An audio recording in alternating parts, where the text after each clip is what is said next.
Okay, quick tutorial on how you can get rid of tracking markers on green screen or anything that's sort of similar to this. Here's what I'm going to do. Step one, I'm going to track the tracking marker. What do you know? So I'm just going to grab this, stick it somewhere over the top of there. It's doing an IntelliTrack. I'm going to track forward and backwards. Should have no trouble. There's no occlusions, none of that stuff.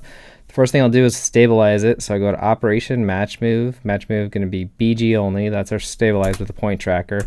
What this does, if you come in here and just leave your cursor put, it makes it so that doesn't move. So now I can do a paint out on it pretty easily. This doesn't have a whole lot of lighting changes around the edges, but if it did, I'm going to show you the technique that makes this a lot easier to paint out. It's using an alpha divide blur technique.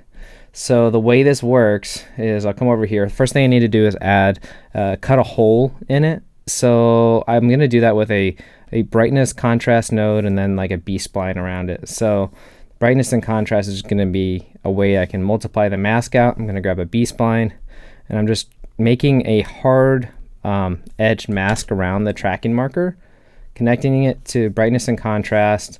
And then within here, I'm going to choose multiply by mask and invert so it cuts a hole.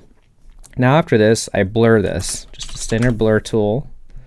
Doesn't have to be blurred a lot. In fact, I'll just show you a tiny bit of blur. And the trick to this is this has multiplied edges here, but if I divide the alpha channel out, it'll grow that color inward. So I'll grab a channel booleans to do that. BOL. Channel booleans tool, once it's loaded over there, operation is divide. It's the opposite of pre-multiply an image. And then we're going to divide by the alpha on all of these channels here. And you'll notice once I increase the blur, I'm going to grow those pixels inward. So as I grow those in until it's gone, look at that, it's gone. We're looking at the stabilized version and we've taken the localized color for the whole thing. So next up I need to just isolate it so I'm not blurring the whole image, just the patch area. So for this I will add another brightness contrast just to get my patch again. This was my patch. I'll use that same alpha to get access to it here. This time I'm just going to multiply. I don't need to invert it. So I got a little patch here. This is where the tracking marker was before. You can see now it's just green, but it's taking the edge green colors inward. Now I just need to get this to move again and stick back over the original. So this tracker here did stabilization. I just need the opposite of that. So I'm going to Command C that, come down here, Command V, and to match move it, I need to do this weird double connection sort of thing. So that when I'm taking a look here, the background is setting the resolution, the green foreground. If I set this to foreground only, it's going to give me the proper movement back into the patch. Now this just has to be merged over the original. So what I'll do is I'll just add a merge node with the original footage.